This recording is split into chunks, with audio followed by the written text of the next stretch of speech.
그 혼인 기간 중에 아내분이 바람을 펴가지고 와이프가 바람을 폈어. 다른 남자 아기를 임신을 한 거예요. 다른 남자 아이를 낳았어. 네, 낳았어요. 네. 그래서 출산했는데 그 사실을 숨긴 거야, 남편한테. 숨겼어. 네, 마치 이제 우리 남편의 애인 것처럼 남의 애라는 사실을 숨기고. 근데 이제 그러다가 그게 언제까지 숨길 순 없잖아요. 그래서 들켰어, 이걸. 들켰어. 네, 그래서 남편이 알게 됐어요. 내 아이가 아니라는 걸요. 근데 이제 이런 경우에 우리나라 법 2년 내에 이제 친생부인이라고 해가지고 그거를 정리할 수 있는 제도가 있는데 그거 안 했어요, 남편이. 안 했어. 안 하고 안 했어. 그냥 그래 가정을 지키기 위해서 어떤 생각인지 저도 참 상상이 안 되는데 그걸 이제 그래도 내 새끼인 줄 알고 어쨌거나 키우긴 네. 했는데 그렇죠. 그런 거 컸음에도 불구하고 그렇지. 어쨌거나 이 또 키운 정이 있으니 그냥 네. 키우겠다 한 거잖아요. 네. 근데 그러다가 이제 이혼을 결국 하게 됐어요, 이 부부가. 결국은 네, 이혼해. 네.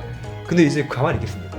이혼하면은 아내분이랑 갈라서고 그러면은 그 아이도 더 이상 내 자녀라고 뭐 인정할 필요가 없다고 생각한 거예요, 이분이. 그렇죠. 애기도 나를 끊겠다. 너랑도 끊고 난 이 애기도 네 자녀지 내 자녀는 아니니까 끊겠다고 법원에 청구를 한 겁니다. 근데 그거에 대해서 이번에 대법원이 아니다, 못 끊는다. 못 끊는다. 네 자녀다, 이렇게 결론이 난 거예요.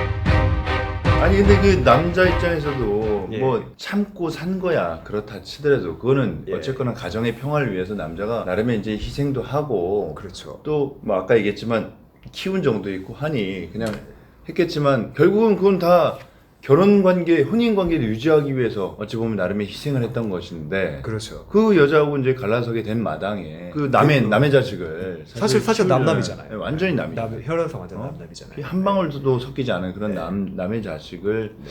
계속해서 이혼 이후에도 친자 관계를 계속해서 해라. 유지해야 된다라는 것은 이게 일단은 납득이 안 돼요. 저는 사실. 예, 저도 네. 납득이 쉽지 납득이 않아요. 안 아마 돼요. 많은 분들이 이렇게 생각하실 수 있을 것 같아요.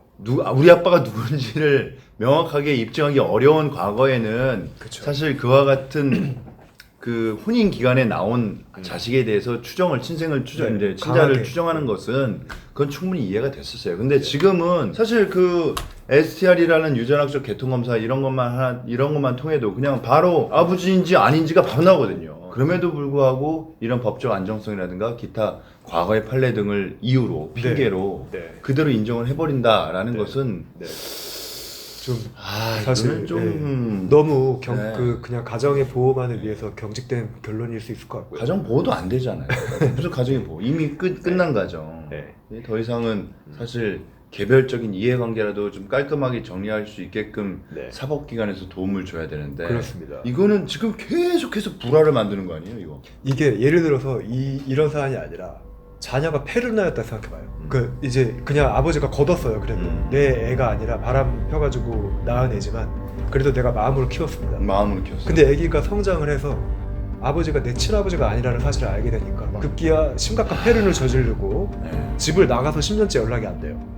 그 이런 상황에서 정리를 못 하나요? 애초에 그 관계가 시작된 건 아버지가 양해를 했기 때문 아닙니까? 그렇죠. 내 자녀가 아니지만 내 마치 양자처럼 내가 거두겠다고 해서 한 거예요.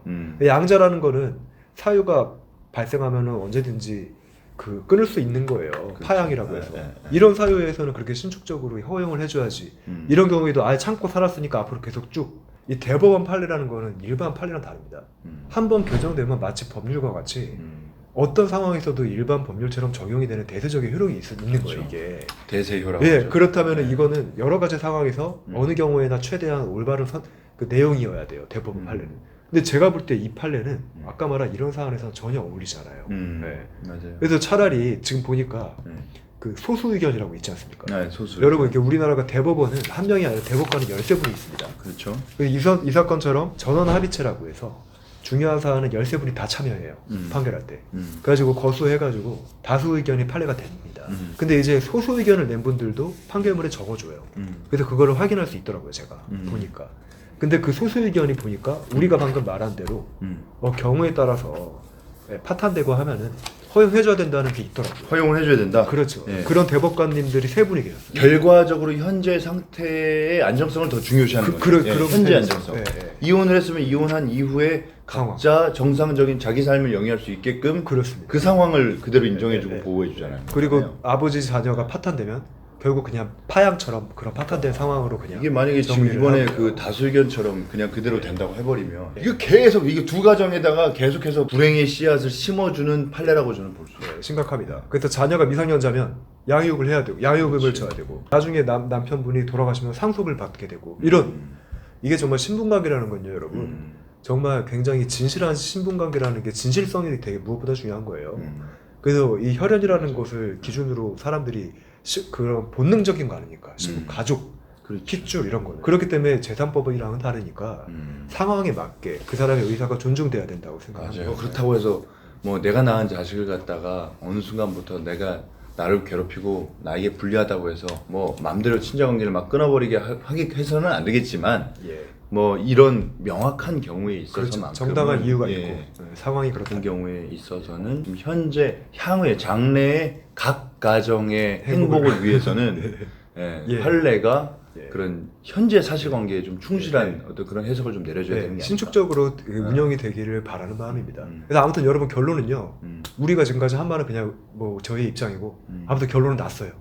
이미 여러분 친자가 아닌 못 끊어 못 끊어 한 번 인정하면 예. 그냥 계속 가야 되는 끝입니다. 그래서 친자가 아닌 거를 아시는 분들은 네. 2년 내에 소송을 해야 되는 것이지 무조건. 기간 지나면 영원히 못 확정됩니다. 이번 이렇게 된 겁니다. 이 사실을 꼭 잘 기억하시면 되겠습니다. 그러니까 내 새끼가 아니다라는 판단이 들면 바로 찾아오셔야 돼요. 검사하시고. 예, 바로 찾아오셔야 돼요. 그렇습니다. 예, 바로.